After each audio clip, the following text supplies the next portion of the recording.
Hey everybody, welcome to another edition of Quarantine Kitchen. My name is Jenna McCarthy. I am the project director of CalFresh Healthy Living for Mono, Alpine, and Inyo counties.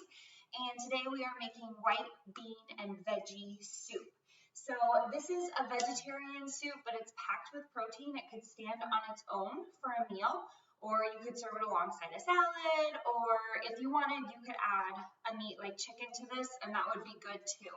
So I'm going to start by sauteing my onions and carrots. So this calls for a whole onion, which I have chopped already because I didn't want you to see all of the tears in my eyes. But I will put a link in the comments for instructions on how to chop an onion if that's something you're interested in. Honestly though, professional chefs I know chop onions differently. I don't think I chop them the right way. The important thing is that you're getting kind of similar cuts on them and that you are using the principle of safety first. So we have one whole onion. I'm using a white onion. That's kind of standard and it's what I have on hand. And then it also calls for 2 carrots. So mine are a little small. So I'm actually using 3. I'm going to get some extra vitamin A, I guess, if it's too much. So that's what I have chopped here, and it's all going to go into my, hello, Cerise. I think I must have dropped some carrots on the floor when I was chopping, so she'll be really happy about that. This was a really large onion, but I'm going to use it all. We like onions in this house. Onions and garlic, always good. All right, I'm going to give this a quick little stir, even it out. And it says to saute for 5 minutes, so we'll see if that's about right. I did cut the carrots pretty thinly, so I'm going to show you, just because that'll help it cook a little quicker. You don't want them really thick, otherwise it's going to take longer. So we want a quick, easy meal that's nutritious, so cutting the carrot a little thinner will help. So as always, I'm making a claw with my hand to hold that little nub at the end, and then I am firmly holding my knife. I'm not hanging my finger over anywhere. I want that firmly clasped around the handle, and then I'm going to rock back and forth, right? Motion in the ocean, as thin as you can. That's what I was going for. And honestly, when I get close to the nub of the carrot, I turn it around if I need to when I'm chopping, just if that makes it easier for you to cut. All right, these are going to go in here too.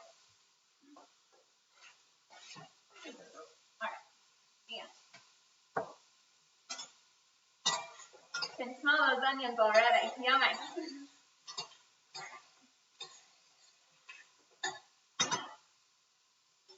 I have that going at about a medium heat. I think my burner tends to run hot, so I'm actually going to turn it down just a little bit. And then I'm going to get the other ingredients ready to go. So once those saute for about 5 minutes and get a little bit soft, we're going to add, it says a teaspoon of salt, which I'm going to leave out at first just because we have salt in other components of the dish. So salt is something that you can taste your dish and add to it, but you can't take it away if it's too much. So I'm going to hold off on that when it's time. So I'm not even going to measure that yet. I'm just going to kind of have my salt standing by and taste it and adjust accordingly. We also are going to need, it says a teaspoon each of dried oregano, thyme, and basil. So I have thyme, basil. I'm not a huge oregano fan. I do have it in the house, but I do also have marjoram, which I was unfamiliar with until this year. A recipe called for it, and so I looked it up, and it said it's in the oregano family, but a little bit milder, so I'm going to try that. But if you like spicy, you could also add some red pepper flakes and take it in that direction. I'm sure my husband will add that or some sort of hot sauce at the end anyway. But I'm going to do it as is this time so that I get a true picture of the recipe as is. This is kind of how I do it. I like to do recipes the first time just as they are. And then if I want to make alterations, I'll make notes on them and try that for next time. So a teaspoon each of those if you want to grab those. And I hear that this is kind of getting too soft, so I'm going to turn that back on. Give it a little stir. Okay. Also going to need 2 cans, so 2 14, 15-ounce cans of white beans. And this calls for low sodium. I had a really hard time finding low sodium white beans, especially because I have celiac, so I have to eat gluten-free. A lot of times when beans go to reduce sodium, for instance, like the black beans that I buy, the black beans are listed as gluten-free, but the low sodium black beans are no longer gluten-free. So I'm looking at that too. So if you have a hard time, something I would suggest is just actually looking at the labels of the beans. So I spent some time at the grocery store yesterday, and I know I like Great Northern beans. I'm gonna come close to you. I know I like Great Northern beans, so I compared that to cannellini beans, which I also like, so both white beans. So Great Northern beans per half cup serving have 470 milligrams of sodium, which is 20% of the daily recommendation. Cannellini beans, on the other hand, only have 280 milligrams, which is 12%. So this is the clear choice as far as low sodium, especially if you're someone with health conditions that you're really watching that. So I also want to say the cannellini beans have a little bit more fiber and protein and only 10 more calories per serving, which is pretty negligible. So cannellini beans are going to win for me today because I'm cooking so much from the can, because we're also going to add some chicken broth in a second. So again, chicken broth, we're going to use about the whole quart of this, and this is something you definitely want to look for low sodium. It makes a big difference, and this is pretty easy to find, and usually the dietary restrictions are about the same. So low sodium chicken broth, this whole big quart. Okay. And then you'll also need a half bunch of spinach or kale, some other green that you happen to have on hand.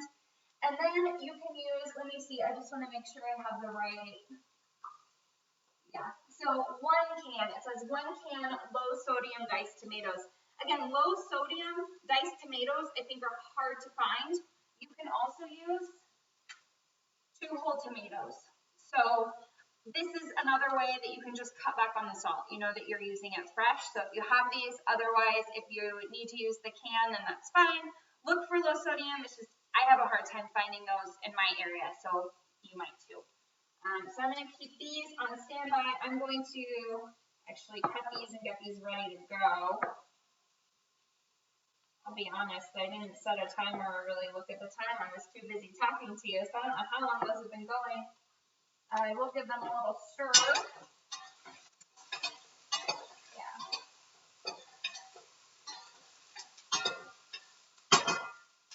It smells good. It smells like onions. The onions are starting to brown, but those carrots have a little bit to go, I think. So I will have time to cut my other veggies up here. So just to give you an idea, once those carrots get a little soft, then we can add all of the other ingredients and then just cook those. That tomato is a little too soft at the top. Cook those until the greens are wilted. So if you're using spinach, that's going to wilt much faster than if you are using a tougher green like a kale. All right. So what I've done here is I'm just cutting my tomatoes into strips. So I just kind of cut around the stem. Hello.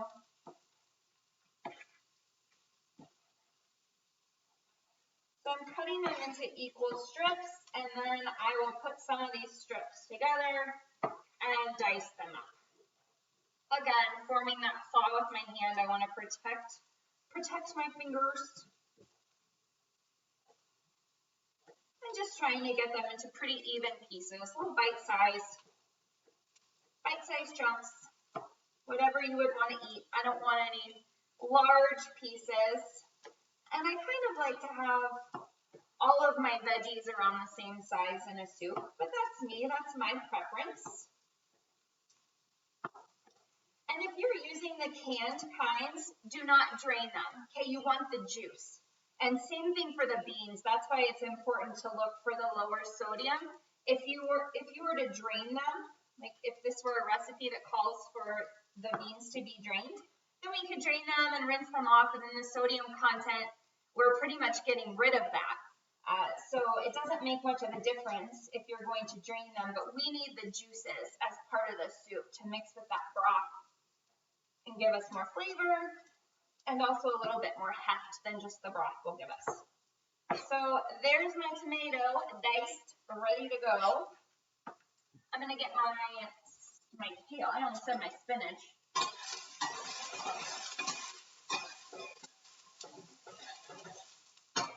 This needs a little more oil. I called for a teaspoon. I'm going to say you're going to want a tablespoon if you have a large onion like that. It smells so good though. My husband will come home and say, smells like onions. Onions and oil. It's one of the best smells in the kitchen. Let's see. All right. So kale. I have mine. I like to buy mine whole. I know they sell this in like pre-bagged, that's pre-washed, which is nice and convenient. But they usually, when they are pre-bagged, they usually are just cut and they keep the stem on. My husband actually likes the stem, and I'm sure it's probably full of fiber. Someone can confirm that if they want. I would love to see that in the comments. I'm assuming that the stem is full of fiber. But for me, that's just too tough to eat. I would have to cook this for quite a while. So I usually opt to buy my kale whole and wash it myself. Just rinse it off. That's why it's been in the colander. Kind of been letting it dry off a little bit. So I'm just cutting along the stem. Goes in my garbage bowl. And then I'm just going to grab a handful of this and try and cut it in even pieces. And this will cook down. It won't wilt quite as much as spinach, but I also, whether it's spinach or kale, I mean, I don't want large chunks of greens in my soup, right? I still want them bite-sized, so maybe like a postage stamp size, a standard postage stamp.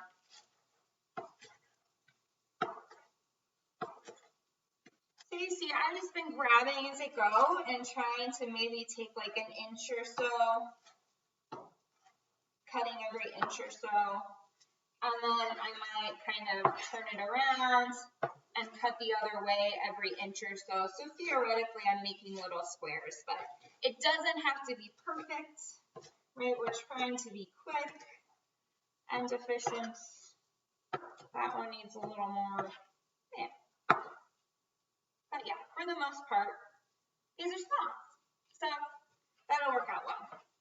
I have a little more here that I rinsed. I don't know that I'm going to need it. I'll kind of play that by ear. It says half bunch. I used a little bit more than that because my kale kind of needs a home, but that's okay. If I have this excess, I'll just make a kale salad on the side and call it done. So let's check this out here. Oh, Servings is back. Finding more things. I don't think I dropped anything new, but there it is. Alright. So, carrots are getting a little bit soft. And honestly, I would like my carrots to be a little softer, but my onions are getting nice and caramelized, so it's ready to go. I don't want them to get any more done. So I'm going to add. And then that's when I make a note for next time, start the carrots first. Okay, so, hello. juice. All right, so we're gonna add the rest of this. So again, I'm gonna hold out my salt.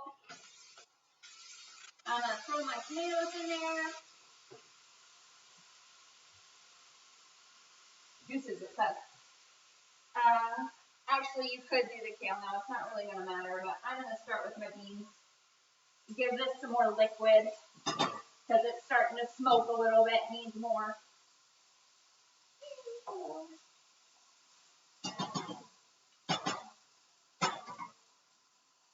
I want all of those beans.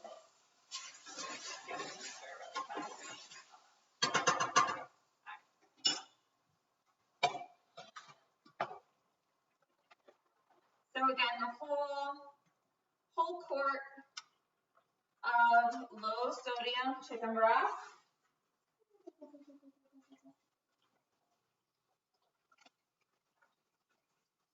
Hello. I feel like a kid when I get both hands to squeeze it out. All right, there's that.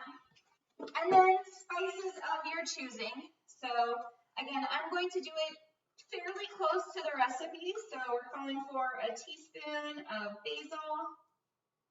And actually, I have some fresh basil outside in my planters that I should probably garnish this with at the end. I should have thought about that. I also have some parsley out there. So that would be really nice to top it off with. Ooh, getting kind of low on time. I need to put that on my grocery list.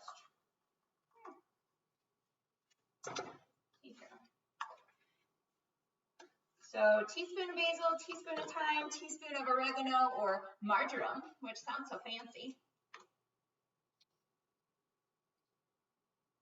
I guess I used this for one other recipe. I don't remember if I was thinking, yeah, that is more mild than oregano.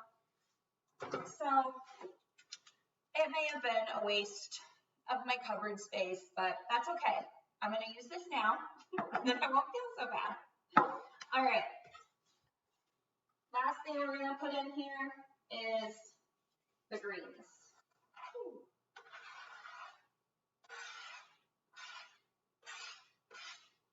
And again, if it's spinach, it won't take as long. Kale's going to take a little bit longer to cook down. And that's okay. That makes me happy right now because it's more time for those carrots to cook and get a little bit softer. Actually going to put the lid on this. Help keep it warmer, cook faster. So while I wait for that to get done, okay, let's just talk about nutrition facts and costs for this. So this is pretty incredible, and like I said, this meal could stand on its own. You're gonna get 2¼ cups per serving. This recipe makes 6 servings, so I'm gonna be freezing quite a bit of this because I didn't cut it. That's fine. I love soup. I eat soup year round. I know right now people are saying, oh, it's soup season, it's sweater weather, which is all true, but I do eat soup year round, and I just keep it in the freezer. It freezes well, so to have some variety, I usually have a couple kinds of soup in the freezer all the time, and then when I have a busy week, I can just pull that out of the freezer the night before, and then by the next day it's thawed, and I have my meal ready to heat up in a couple minutes in the microwave. So that's one of my little time-saving tricks sometimes, so that I still know I'm going to have a healthy dinner at night. If I know I'm having a busy week, it's just good to have those meals in the freezer. So I usually, something like soup, I usually just make the full batch and freeze that. So, okay, back to nutrition and costs, like I said.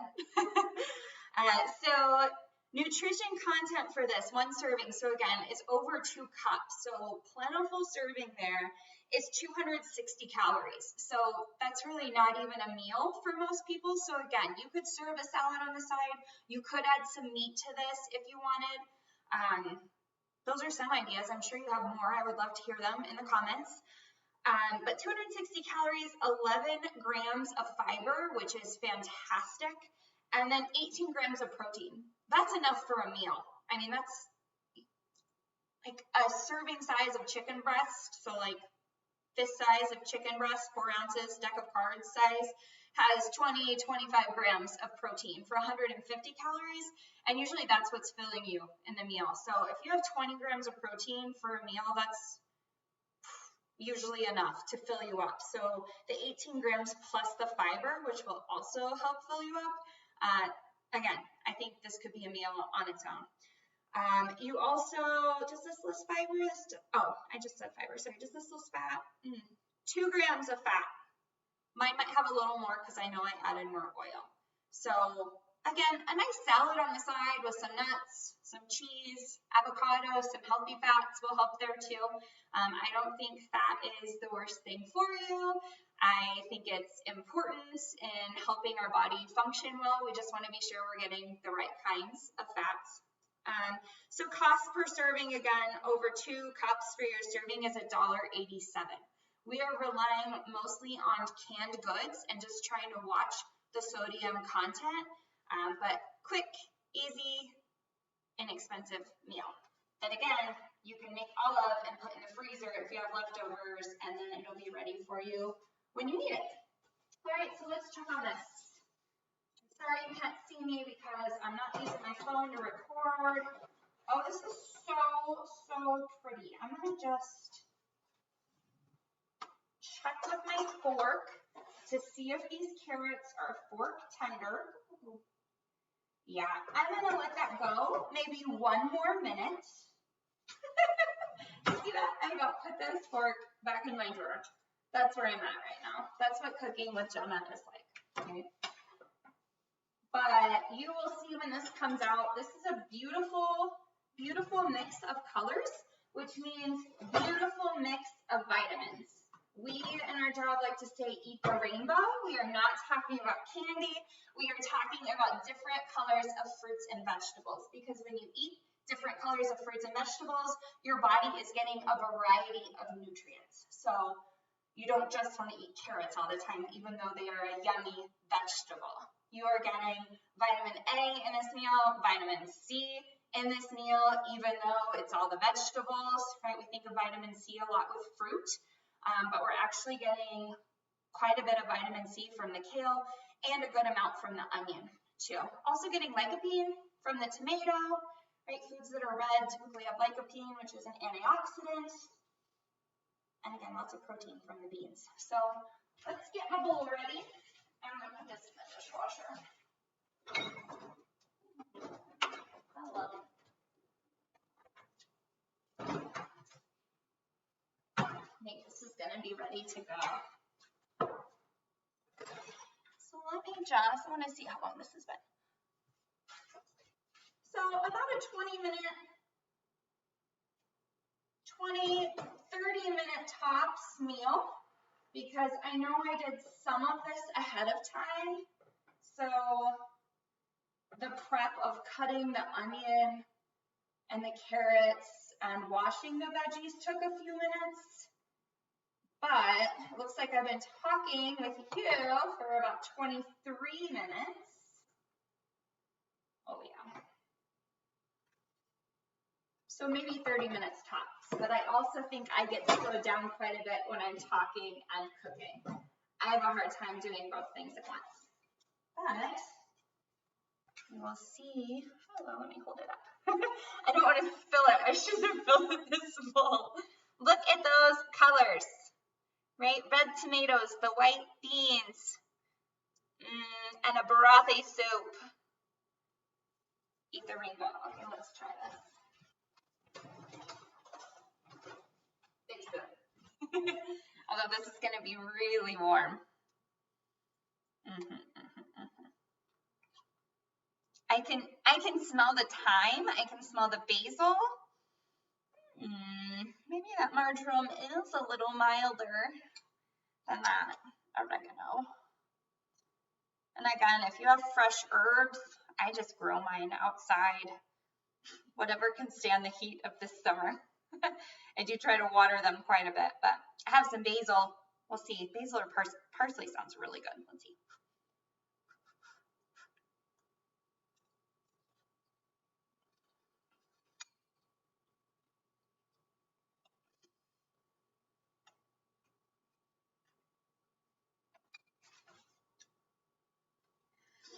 Yeah, you know what? So I have, you have the canned beans and you have the broth. This tastes really fresh though, with those fresh greens, the carrots, and I know I use fresh tomatoes, but I feel like even with diced with this, this is still going to taste very fresh. I think I get enough basil from the dried seasoning. I will probably go out and get a little parsley and put it on top, but this is pretty good. This is a great weeknight meal if you have half an hour to cook it.